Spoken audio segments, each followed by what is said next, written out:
विकास कामांवरून भाजपचा नगराध्यक्षांवर हल्लाबोल, नागरिकांची दिशाभूल केल्याचा आरोप. शहादा नगर परिषदेत विकास कामांच्या मुद्द्यावरून पुन्हा एकदा राजकीय वातावरण तापले आहे.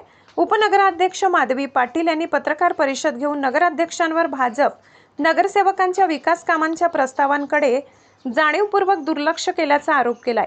तसेच नागरिकांमध्ये चुकीचा समज पसरवला जात असल्याचा दावाही त्यांनी केलाय. माधवी पाटील यांनी सांगितले की भाजप नगरसेवकांनी आपल्या प्रभागातील विविध विकास कामांचे प्रस्ताव वारंवार मांडले असून विशेष सर्वसाधारण सभा घेण्याची मागणीही करण्यात आली होती. मात्र विशेष सभा झाल्यानंतर हे विषय अजेंड्यावर न घेता त्याकडे दुर्लक्ष करण्यात आल्याचा आरोप त्यांनी केलाय. शिवाय 2 महिन्यापूर्वी मंजूर झालेल्या रस्ते दुरुस्तीच्या कामांना अद्याप सुरुवात झालेली नसल्याचे त्यांनी नमूद केले. शहरातील पाणीपुरवठा, स्वच्छता आणि दिवाबत्ती यासारख्या मूलभूत सुविधांबाबत प्रशासन अपयशी ठरत असल्याची टीका त्यांनी केली. सोशल मीडियावर भाजप नगरसेवक विकास कामांना विरोध करत असल्याचा अपप्रचार केला जात असल्याचे सांगत वस्तुस्थिती नागरिकांसमोर मांडण्यासाठी ही पत्रकार परिषद घेतल्याचे त्यांनी स्पष्ट केले. शहराच्या विकासासाठी मंजूर कामांची तातडीने अंमलबजावणी करण्याची मागणीही त्यांनी यावेळी केली. आशापुरी न्यूजसाठी मुख्य संपादक लाला चव्हाण यांचा रिपोर्ट. करू शकतो त्यापैकी पत्रकार बंधू सुद्धा गुरुच असू शकतात असं मला वाटतं. कारण वेळोवेळी तुमच्याकडनं जे काही आमच्याविषयी लिहिलेलं असतं ते वाचून आणि खरंच तुम्हाला अप्रिशिएट करायला पाहिजे अशा गोष्टी तुम्ही कुणालाही न दुखवता जे आम्हाला आमच्याबद्दल. पण कधीतरी कसं असतं की प्रत्येक गोष्टी ही बाहेर माहिती नसतं. कारण सध्या जो बोलबच्चनपणा चालतोय आणि आमच्याविषयी बाहेर जे चुकीचं सांगितलं जात आहे की आमचं बहुमत आहे आणि आम्ही कामं होऊ देत नाही आहे. पण आत्तापर्यंत आम्ही व्यक्त झालो नाही आहे. काहीही करून तडजोड करून आणि चांगल्या रीतीने कामं व्हायला पाहिजे, सुव्यवस्थापन शहाद्यात यायला पाहिजे अशी आमची इच्छा होती आणि म्हणून आम्ही काम करून घ्यायचा वारंवार प्रयत्न करत होतो. प्रत्येक वेळेस मी व माझी टीम आमचे प्रत्येक सदस्य सगळ्या प्रभागांचे वेगवेगळे जे कामं आहे ते कामं त्यांना आम्ही देतोय, निवेदनं देतोय.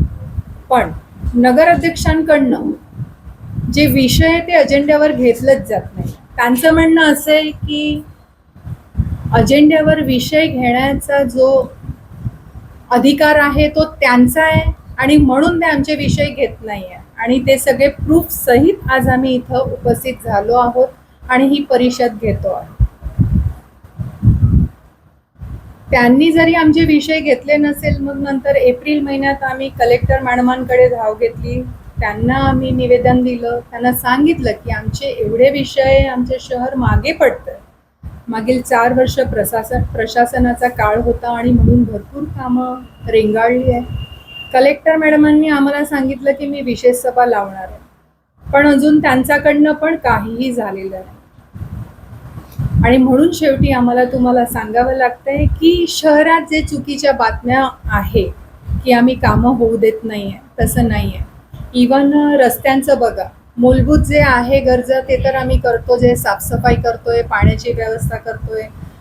बांधकाम विभागाचं झालं संतोष भाऊंचं, तर रस्ते आम्ही 2 महिन्या आधीच जे शहरात खड्डे आहे रस्त्यांवर ते खड्डे बुजवण्यासाठी निविदा क्लिअर करून दिली होती.